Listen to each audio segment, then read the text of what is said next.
महाराष्ट्र के पूर्व राज्यपाल भगत सिंह कोश्यारी आज पहुंचेंगे दून। भाजपा कार्यकर्ता करेंगे भव्य स्वागत। बीजेपी के वरिष्ठ नेता भी रहेंगे मौजूद।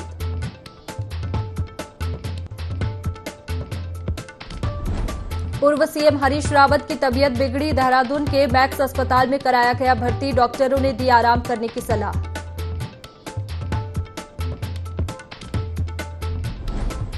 गैरसैंण में बजट सत्र से पहले शुरू हुई सियासत। कांग्रेस ने सत्र की कम अवधि को लेकर उठाए सवाल। बीजेपी ने कहा गैरसैंण के विकास के लिए सरकार लगातार कर रही है काम।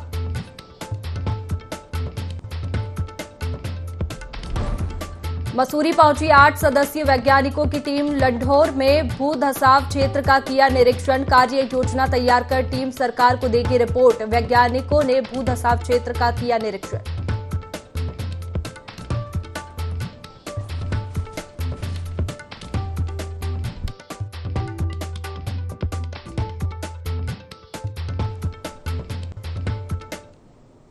नमस्कार, आप देख रहे हैं देवभूमि लाइव। मैं हूं आपके साथ में वैष्णवी और खबर की शुरुआत देहरादून से, जहां महाराष्ट्र के पूर्व राज्यपाल भगत सिंह कोश्यारी आज दून पहुंचेंगे। शाम 4 बजे देहरादून के जॉली ग्रांट एयरपोर्ट पहुंचेंगे और बीजेपी कोश्यारी का भव्य स्वागत करेगी। बीजेपी प्रदेश अध्यक्ष भी इस दौरान मौजूद रहेंगे। बता दें कि महाराष्ट्र के पूर्व राज्यपाल भगत सिंह कोश्यारी आज दून पहुंचेंगे। शाम 4 बजे देहरादून के जॉली ग्रांट एयरपोर्ट पहुंचेंगे। बीजेपी कोश्यारी का भव्य स्वागत करेगी और इस दौरान बीजेपी प्रदेश अध्यक्ष भी मौजूद रहेंगे। तो महाराष्ट्र के पूर्व राज्यपाल भगत सिंह कोश्यारी आज दून पहुंचने वाले हैं। बता दें कि 4 बजे देहरादून के जॉली ग्रांट एयरपोर्ट पहुंचेंगे, जहां भव्य रूप से उनका स्वागत किया जाएगा। बीजेपी कोश्यारी का भव्य स्वागत करेगी और इस दौरान बीजेपी प्रदेश अध्यक्ष भी मौजूद रहेंगे। तो महाराष्ट्र के पूर्व राज्यपाल भगत सिंह कोश्यारी आज दून पहुंचने वाले हैं, जहां उनका भव्य रूप से स्वागत किया जाएगा। बीजेपी उनका स्वागत करेगी। शाम 4 बजे देहरादून के जॉली ग्रांट एयरपोर्ट पहुंचेंगे, जहां बीजेपी कोश्यारी का भव्य स्वागत करेगी और इस दौरान बीजेपी प्रदेश अध्यक्ष भी मौजूद रहेंगे। महाराष्ट्र के पूर्व राज्यपाल भगत सिंह कोश्यारी आज दून पहुंचने वाले हैं। बता दें कि शाम 4 बजे वे देहरादून पहुंचेंगे।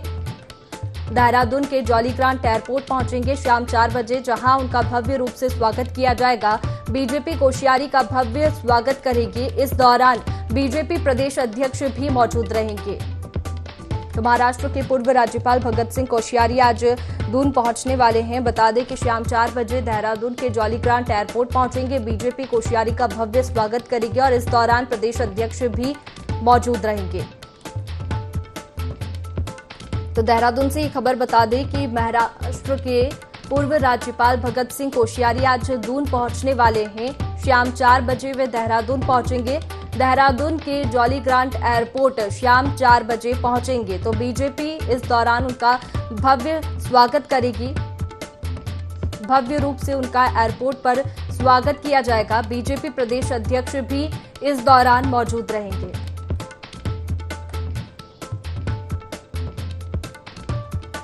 तो महाराष्ट्र के पूर्व राज्यपाल भगत सिंह कोश्यारी आज दून पहुंचेंगे। शाम 4 बजे देहरादून के जॉली ग्रांट एयरपोर्ट पहुंचेंगे, जहां बीजेपी कोश्यारी का भव्य रूप से स्वागत करेगी। बीजेपी प्रदेश अध्यक्ष भी इस दौरान मौजूद रहेंगे।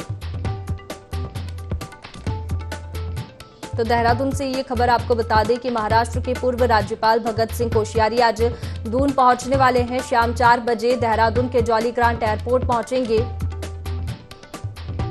चलिए ज्यादा जानकारी लेंगे, हमारे सहयोगी आकाश हमारे साथ में सीधे जुड़ गए हैं। आकाश, महाराष्ट्र के पूर्व राज्यपाल देहरादून आने वाले हैं, क्या जानकारी? देखिए, बिल्कुल जो महाराष्ट्र के पूर्व राज्यपाल हैं भगत सिंह कोश्यारी, इनका त्यागपत्र होने के बाद आज पहली बार देहरादून पहुंचने वाले हैं। देहरादून में जहां पर तकरीबन शाम 4 बजे वो जॉली ग्रांट एयरपोर्ट पहुंचेंगे, जहां पर उनका भव्य स्वागत किया जाएगा। और जॉली ग्रांट एयरपोर्ट से डिफेंस कॉलोनी जो उनका आवास है, वहां पर तक जो है जगह जगह पर उनका स्वागत किया जाएगा। और कह सकते हैं कि जिस तरीके से जब उनको राज्यपाल बनाया गया था, तो उस समय से सक्रिय राजनीति से अगर हम खासतौर पर बात करें तो वो एक तरीके से दूर हुए थे और ऐसे में अब दोबारा से उत्तराखंड में वापस लौट रहे हैं। तो सही बात है, बीजेपी के कार्यकर्ताओं में काफ़ी उत्साह है।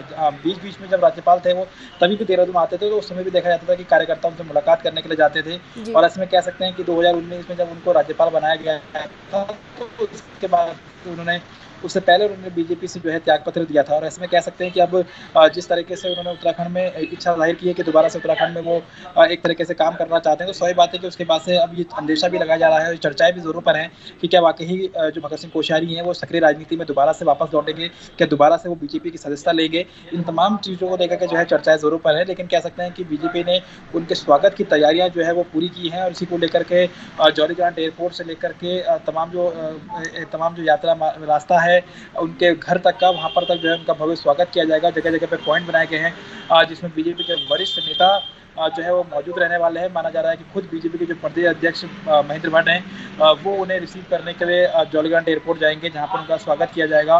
उम्मीद ये जताई जा रही है कि कई और भी बड़े नेता जो है, चाहे विधायक हो या मंत्री हो, वो भी कोश्यारी का स्वागत करने के लिए जा सकते हैं। तो कह सकते हैं कि कोश्यारी का बड़ा कद कहीं न कहीं उत्तराखंड की राजनीति में रहा है। उत्तराखंड राज्य का जब निर्माण हुआ था तो उस समय अंतरिम सरकार में वो मुख्यमंत्री के पद पर भी रहे हैं, सांसद भी रहे हैं। तो ऐसे में कह सकते हैं कि अब दोबारा से जब वो अपने प्रदेश में वापस आ रहे हैं, तो इसको लेकर के कार्यकर्ताओं में भी उत्साह है। और ऐसे में कह सकते हैं कि कार्यकर्ताओं ने उनके स्वागत की जो तमाम तैयारियां हैं वो एक तरीके से की हैं। जी ठीक है आकाश, बहुत शुक्रिया आपका तमाम जानकारी के लिए। आगे बढ़ेंगे। हरिद्वार पुलिस लगातार नशे के खिलाफ अभियान चला रही है। इसके तहत एसटीएफ ने एक स्कूटी से नशीली दवाइयों की तस्करी करते हुए एक आरोपी को गिरफ्तार किया है, जिसके कब्जे से भारी मात्रा में ट्रामाडोल कैप्सूल, अल्पराजोलम टैबलेट, कुल 100 सीसी कोडाइन सिरप सहित 2 स्कूटी जब्त की है। वहीं पुलिस आरोपी तस्कर से सख्ती से पूछताछ करने में जुटी हुई है।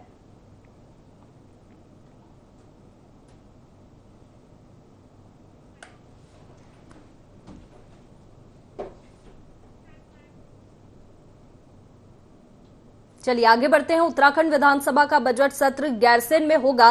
13 मार्च से 18 मार्च तक चलने वाले बजट सत्र को लेकर सियासत गर्मा गई है।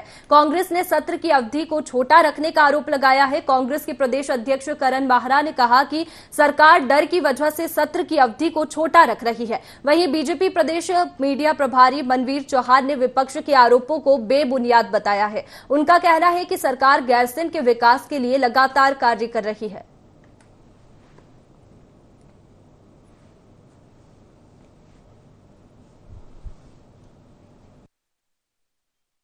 लगातार बच रही है, कहीं वीआईपी का नाम सामने ना आ जाए, कहीं उस सफेदपोश नेता का नाम सामने ना आ जाए जो हाकम सिंह और इनके मंडल अध्यक्ष का संरक्षक है।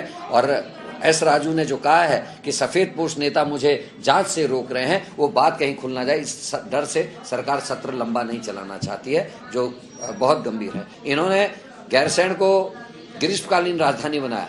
2.5 साल में पहला सत्र हो रहा है, एक दिन का सत्र नहीं चला 2.5 साल में। और अगर वाकई में इसको ग्रीष्मकालीन राजधानी बना रहे और लोगों की आंखों में धूल नहीं झोंक रहे हैं, तो इनको सरकारी कार्य वहां से करना चाहिए। बजट सत्र को गैरसैंण में आयोजित किया जा रहा है और सरकार के द्वारा 13 मार्च से लेकर 18 मार्च तक विधानसभा सत्र की तिथि घोषित की गई है। और उसके बीच में कार्यमंत्रणा की बैठकें भी होती रहती हैं। और कार्यमंत्रणा की बैठक में अगर इस प्रकार का कोई प्रस्ताव आगे आता है या बिजनेस और होता है तो निश्चित रूप से उसकी अवधि भी बढ़ाई जा सकती है। इसलिए हमारी सरकार की बिल्कुल साफ मंशा है कि गैरसैंण के विकास के लिए, और सरकार ने जो जिस तरह से पूरे उत्तराखंड के जन भावनाओं के अनुरूप बजट बनाने का जो मंतव्य रखा है, उसकी मुझे लगता है कि उत्तराखंड के अंदर एक ऐतिहासिक बजट माननीय मुख्यमंत्री जी के नेतृत्व में पारित होगा। लोहाघाट की नवनिर्मित कोलीटेक झील में नाव का संचालन शुरू हो गया है। मुख्यमंत्री धामी ने इसका वर्चुअल शुभारंभ किया। यहां वोटिंग का संचालन आरजे क्लब द्वारा किया जा रहा है। इससे पहले पर्यटकों वोटिंग के लिए अन्य जगहों पर जाना पड़ता था। इस झील के निर्माण से स्थानीय लोगों को स्वरोजगार भी मिलने लगा है। झील में अभी सुविधाओं का और भी विस्तार किया जाना है। वहीं पर्यटन के साथ ही लोहाघाट नगर के पेयजल योजना प्रस्तावित है। जैसे हम कहते हैं नैनीताल जा रहे हैं लोग, तो हम कहेंगे एक बार यहाँ पे आके देखें, और वहाँ से ज़्यादा अच्छा यहाँ फील आएगा। बहुत ज़्यादा दूर है बट हमें यहाँ ज़्यादा अच्छा लगा, नैनीताल के जैसा है सेम। तो आप यहाँ आके एक बार देखिए, यहाँ पे झील भी बहुत सुंदर है। आपको वही फील यहाँ भी मिलेगा जैसे आपको नैनीताल में मिलता है, सेम वही यहाँ भी मिलेगा। कोलीटेक झील में नाव का संचालन हो चुका है। आरजे वोटिंग हब पर्यटकों के लिए सारी सुविधाएं दे रहा है। पर्यटन के लिए नाव में घूमने के लिए, कोली झील को देखने के लिए लोहाघाट में आ रहे हैं। और आरजे वोटिंग हब पर्यटकों की सुरक्षा के लिए लाइफ जैकेट की सुविधा कर रहा है। आने वाले समय में और सुविधाओं को देखते हुए और चीजें भी यहाँ पे सुविधाएं करेगा। पिरानकलियर विधानसभा के धनोरा गांव के लोग कई सालों से जल भराव की समस्या से परेशान हैं, जिसका जनप्रतिनिधि और स्थानीय विधायक कोई भी निराकरण करने को तैयार नहीं है। बता दें कि मुख्य मार्ग पर जल भराव की समस्या काफी सालों से बनी हुई है, जिसके चलते पूर्व कैबिनेट मंत्री एवं हरिद्वार विधायक मदन कौशिक इससे होकर गुजरना पड़ा। जब मीडिया ने जल भराव और विकास को लेकर पूर्व कैबिनेट मंत्री मदन कौशिक से बात की तो उन्होंने जल भराव की समस्या को जल्द से जल्द दूर करने की बात कही। इस काम को वो पूरा करेंगे, क्योंकि मुझे लगता ये है कि जो यहाँ जनप्रतिनिधि है, खासतौर पर जो हमारे विधानसभा के, शायद वो ध्यान जो उन्हें देना चाहिए विधायक के तौर पर नहीं दिया जा रहा होगा।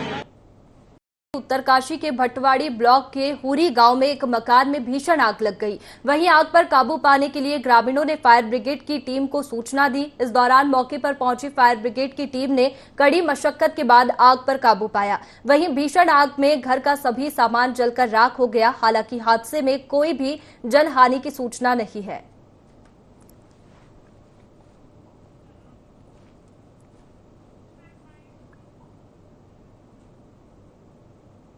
कोटद्वार में एक बार फिर रफ्तार का कहर देखने को मिल रहा है, जहां देवी रोड पर एक बाइक अनियंत्रित होकर दीवार से जा टकराई। इस हादसे में बाइक सवार युवक गंभीर रूप से घायल हो गया, जिसकी इलाज के दौरान मौत हो गई। दरअसल युवक पेट्रोल पंप से अपने घर जा रहा था, तभी उसकी बाइक अचानक अनियंत्रित होकर दीवार में जा टकराई। वहीं पुलिस ने पंचनामा कर शव को परिजनों को सौंप दिया है।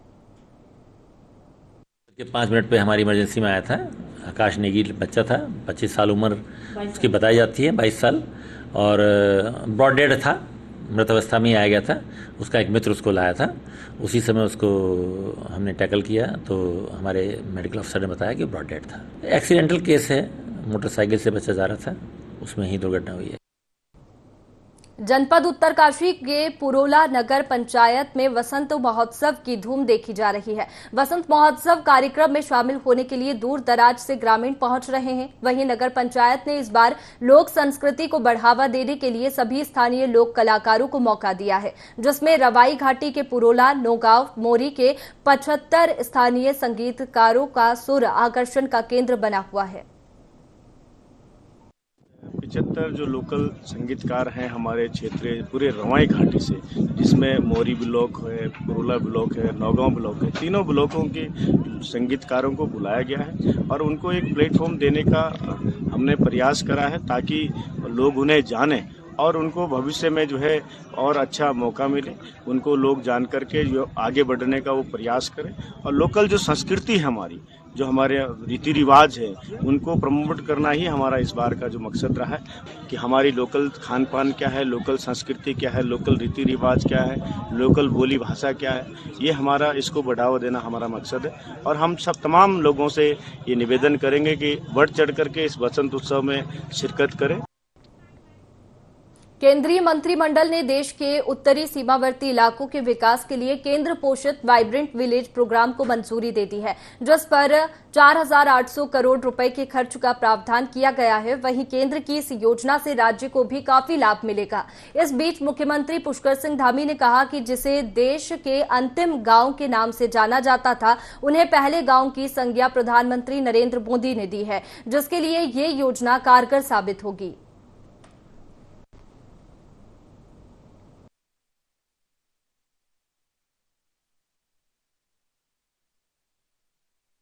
के लिहाज से ये बहुत बड़ी योजना है। इतने सारे जो गांव, जो पहले गांव जो हमारे हैं, उन सभी गांवों को विकास की दृष्टि से सभी को आगे आने का अवसर मिलेगा। वहां पर जो बुनियादी सुविधाएं हैं, उन सुविधाओं का विकास होगा और उत्तराखंड राज्य के भी 4 गांव इसमें सम्मिलित किए जाएंगे। 4 गाँवों को उसका सीधा सीधा लाभ मिलेगा।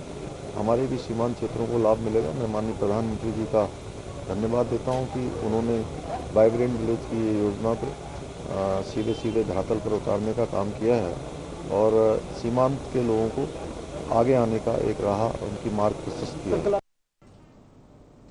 सितारगंज में गूगल आईडी हैक कर ठगी की कोशिश करने का मामला सामने आया है। आरोपी ने सितारगंज कोतवाली में तैनात हेड कांस्टेबल नकेंद्र यादव की गूगल आईडी हैक कर परिजनों से पैसे की मांग की थी, जिसके बाद सूचना मिलने पर पुलिस ने छानबीन करते हुए बैंक ट्रांजैक्शन की ट्रेसिंग की और पुलिस की टीम गठित कर राजस्थान भेजी, जहां सीसीटीवी फुटेज की मदद से आरोपी को पकड़ने में पुलिस को सफलता हाथ लगी है।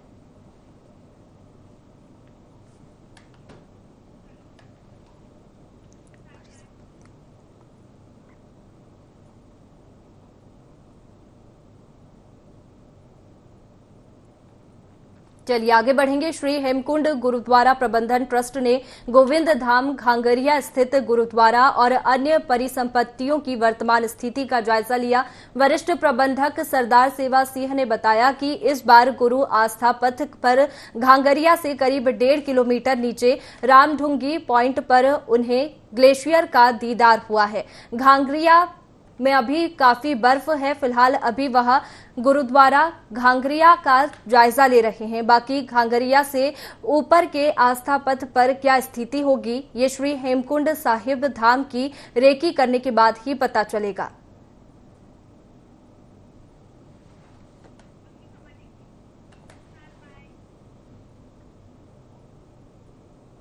उधम सिंह नगर के खटीमा में भारत नेपाल सीमा पर बसे नारायण नगर गांव में मानव और पशु चिकित्सा शिविर तथा पशु चिकित्सा शिविर लगाया गया।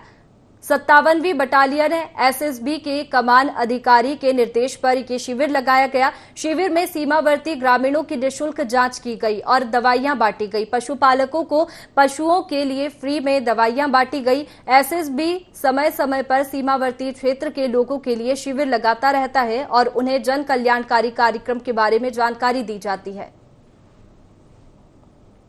जो प्रोग्राम है, बहुत प्रोग्राम गांव के लिए देखता है। उसमें एक हमारा जो माध्यम है medical civic action, veterinary civic action, मतलब गांव में जाकर हम जो है पशु को और आदमी को जो दवाई देते हैं, हम उसको इलाज करते हैं। उसका एक आइटम है विलेज, यही का नहीं, हर जगह में हम जाते हैं। और जो वेटरनरी से डॉक्टर आते हैं, मेडिकल भी वेटरनरी भी, और गाँव में जाकर हम जितना पशु है जो आदमी है उसको इलाज करते हैं। जो प्रोग्राम है जैसा कि बी कीपिंग, देन आपका जो है goat farming, then piggery farming, farm animals का, इसका साथ साथ जितना भी जो प्रोग्राम होता है गांव के लिए स्किल डेवलपमेंट के लिए हम प्रोग्राम चलाते हैं। औली में प्रस्तावित राष्ट्रीय शीतकालीन खेल रद्द हो गया है। दरअसल कम बर्फबारी के चलते ये निर्णय लिया गया है, जिससे गेम्स आयोजकों, स्कीइंग प्रेमियों और औली के पर्यटन कारोबारियों में मायूसी है। Ski and snow board association के सचिव संतोष सिंह ने ये जानकारी दी है। बता दें कि इस बार आर्टिफिशियल स्नो मेकिंग सिस्टम लगाया गया था, जिससे आयोजकों की आस थी, लेकिन इसे भी स्नो नहीं बन पाई।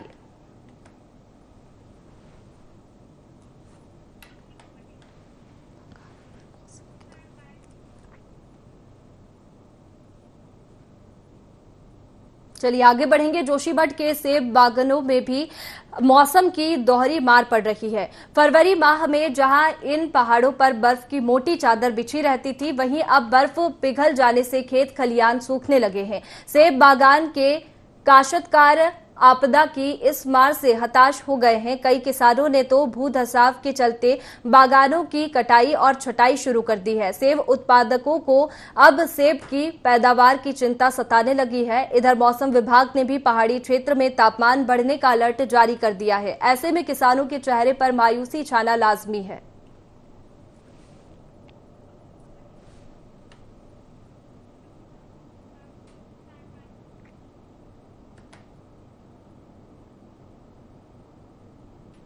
चंपावत जिले में फायर सीजन की शुरुआत हो चुकी है। जिले के लोहाघाट रेंज में वनाग्नि रोकने के लिए वन विभाग ने प्रयास शुरू कर दिया गया, जिसकी जानकारी लोहाघाट रेंज के रेंजर दीप जोशी ने देते हुए बताया कि फायर सीजन की शुरुआत हो गई है। वनाग्नि रोकने के लिए वन विभाग ने लोहाघाट, खिलपति, गुरोल और रोसाल में 4 क्रू सेंटर बनाए गए, जिनमें वन कर्मियों और फायर वाचरों को तैनात कर दिया गया है। साथ ही कहा कि इस बार क्षेत्र में बरसात न होने के कारण वनाग्नि होने की घटनाएं बढ़ सकती है, जिसके लिए कर्मचारियों को अलर्ट पर रखा गया है। साथ ही साथ समय समय पर ग्रामीणों को वनाग्नि को लेकर जागरूक किया जा रहा है।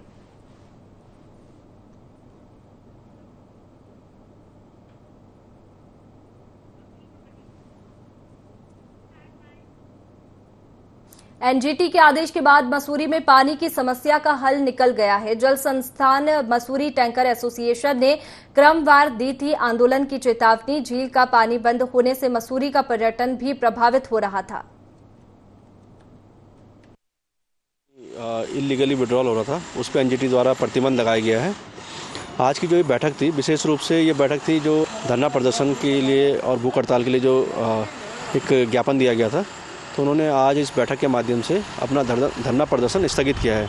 व्यापार मंडल की तरफ से जो धरना किया गया था पानी की समस्या को देखते हुए, तो उसमें हमने व्यापार मंडल अध्यक्ष बड़े भाई रजत अग्रवाल से निवेदन करा कि आप अपना धरना ख़त्म करिए और मसूरी को पानी के किसी भी स्तर पे कमी नहीं होने देंगे। पूरा प्रयास रहेगा कि जितना हो सके पानी की सप्लाई सुचारू रहेगी। एनजीटी द्वारा झील के निकट पानी को जो फ्री फ्लोइंग वाटर था, झरना था, वहाँ से पानी लेना और उसे बेचने पर प्रतिबंध लगा दिया गया था। इस आदेश के बाद मसूरी के तमाम होटलियर्स में, होम स्टे स्वामियों में, रेस्टोरेंट मालिकों में, व्यापारियों में और निवासियों में बहुत ही पानी के लिए हाहाकार थी, भय था, डर था कि कोरोना के 2 वर्ष के बुरे हाल के बाद कहीं ये वर्ष भी कहीं सोना न जाए, कहीं पर्यटक मसूरी से मुंह ना मोड़ लें, परेशान ना हो, अर्थव्यवस्था खराब ना हो और स्थानीय युवकों की बेरोजगारी पे ना आ जाए जब होटल बंद हो जाएंगे पानी की कमी के कारण।